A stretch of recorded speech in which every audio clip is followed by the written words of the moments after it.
Lorenz along with Michelle Benash on Travel Michigan, and we have not been to this next location, I don't think, ever on this program, so I'm looking forward to this. Forging new ground. That's right. We're talking with Calley Duffey, Associate Director of the River Raisin Centre in Monroe, Michigan. And Calley, you know, as Dave mentioned, we haven't talked with you before on this show, so tell us a little bit about the River Raisin Centre, what folks find when they come there.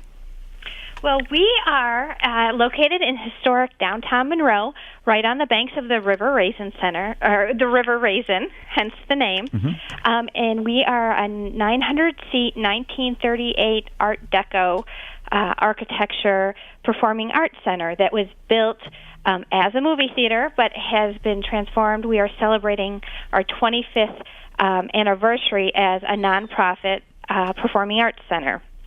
Well, it's really great that Monroe, like so many cities in Michigan, has been able to really kind of keep or restore, because that's the case normally, this great historic theater. It's a beautiful place, and it's great to know that you're still operating. We are. A lot of our artists, when the first thing they walk into our theater, and they are just so impressed that the city has saved such a magnificent building. So we are very lucky to still have it right downtown in the heart of the city of Monroe. And using it 360 days a year. We have a performing arts educational program, a dance academy, a youth orchestra, a school of music, private music lessons. So we are using it not only to stage national and international traveling performances, but we also use it to rehearse and produce shows and educate the youth surrounding Monroe County, and really not only southeastern Michigan, but northwestern Ohio as well. Yeah. Well, you know, a lot of these historic theaters, as you mentioned, were built for to be movie houses, and they really don't have a lot of wing space or backstage space to produce shows. So I'm really impressed looking through your schedule of shows that you can put on such cool programs. Well, thank you. Yeah, we're very excited, and we've been able to make do with what we have. And like our Nutcracker, for example, coming up this Christmas, we've been doing it for about 8 years now, and it has recently been voted by CBS Detroit as one of the top 5 places to see ballet in Michigan. So we're very proud of that, and we have over 90 kids in the cast. So we definitely make do with what we have, and do it well, I think. Well, so you have the Nutcracker Ballet. It's coming up December 1st and 2nd. Where do the performers come from? We hold open auditions. We do have the River Raisin Ballet Company, so the majority of the students come from our own ballet company. However, we do hold open auditions, so we have quite a few from the Downriver area. We have students from Toledo coming, from Ann Arbor, as well as the guest Sugar Plum Fairy and the Cavalier are guest students from Western Michigan University. Yeah, the classic holiday ballet, probably the best-known ballet of all times, and there it is in Monroe. That's cool. It's awesome. Yeah, we're excited. And then we'll do Peter Pan in the spring. We always do a spring performance as well. So that is our ballet company. And then our music theater company is producing White Christmas in December, and we're having 5 performances of that before Christmas and even after Christmas when people are still in the Christmas spirit. You know, I have seen Irving Berlin's White Christmas on the stage, and it unlike so many theatrical shows that were made into movies or vice versa, I think this actually was a movie first, if I remember right. I think that they've done such a great job to put that theatrical performance together to kind of mimic the idea of the movie. Just a really, really well done program. Yes, and it is featuring a 21-piece professional orchestra. So that is something very cool. So you have the movie aspects of it, but you also have this great big live sound with the costumes, and we're looking forward to it being a big success. So that is, let's see here, December 21st through Sunday, December 30th. With White Christmas performing at the Arts Center.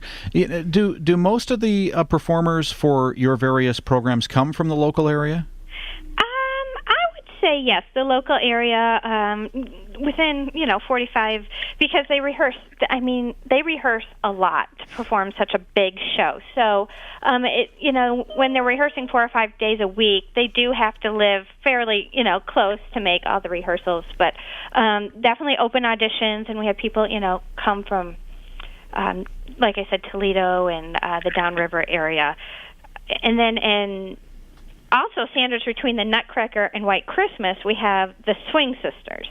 Which is, that's kind of like a 40s holiday USO type show. We have a friend who was actually a performer in the USO, so we kind of follow these types of programs. Tell us about this one. Well, this show is really exciting. We were looking for a Christmas show. This was before we decided to produce White Christmas, because we always, have a Christmas show. They're tremendously popular with the area, for office parties or just visiting relatives out. And so when I saw this, it's a group from Florida, and it's a big, even though there's only 3 performers, it's a big costumey show that brings home that nostalgia feel, with themes of love and wartime separation, homecoming, and holiday music. So it's just a great family show to get you in the mood, and definitely has that old feel to it. Well, it seems like it'd be a great opportunity to get kids to be exposed to music from that era. A lot of folks who were around during the war years, the World War II years, would certainly find that interesting. But I would think a great opportunity to kind of showcase this music to young people. I agree, and that's one of our missions here. It really is. We have these great educational programs, and we want to show, expose not only, the adults, but the youth to, people who make this their profession, and don't have the opportunity to travel, to far-flung places to see this. So we're bringing it right down here to southeastern Michigan for them. So for folks who have not been to the River Raisin Centre for the Arts, we know you're in downtown Monroe, but give us a little more detail on how we can find you and how we can find more information about your events. Okay. Well, the best place is to start at our website, which is riverraisincentre.org. And center is R-E, like as the French term. Mm-hmm. And our phone number is 734-242-7722. And tickets are always available online, over the phone, and the day of the performance. We have some great things. Our season runs through June, so we have some other fabulous things, such as Peter Yarrow of Peter, Paul, and Mary coming for a solo performance in January, the 4 Freshmen, a great Irish show in March. And then we finish our season with Echoes of War, which is a uniquely brand new choreographed show celebrating the War of the 1812, the bicentennial. Oh, how perfect! Perfect timing, especially with Monroe being such an important community for the whole War of 1812 story. So fantastic. Well, thank you, Calley Duffey, Associate Director of the River Raisin Centre for the Arts in historic downtown Monroe. And if you would like more information, all you have to do is go to riverraisincentre.org. And as Calley mentioned, it's Centre spelled C-E-N-T-R-E, and you'll find out more. Lots of events happening all throughout the state all the time. We're going to find out about a few of them now. Right, Michelle? We sure are. We're going to start with Turkey Talk. The Gerald R. E. Eddy Discovery Center in Chelsea is hosting a event about turkeys on November 17th. Learn how the North American wild turkey was brought back from the brink of extinction. Dress like a turkey, act like a turkey, make a turkey call to take home. And this event is free with your recreation passport. And, we've been talking a lot lately about ladies' nights out, and Dickinson County is having a girls' night out in Iron Mountain November 15th with body massages, arts demonstrations, pajama parties, live music, and a whole lot more. And of course, there's a lot of holiday events kicking off. Christmas in the Village in Manchester is November 17th, and Battle Creek hosts the Holiday Parade also on November 17th in the heart of downtown Battle Creek. We've got the Christmas Tree Galleria at the Iron County Historical Museum Complex in Caspian, and that exhibit will be on display from November 10th through November 18th. They're going to have over 50 decorated trees with different themes.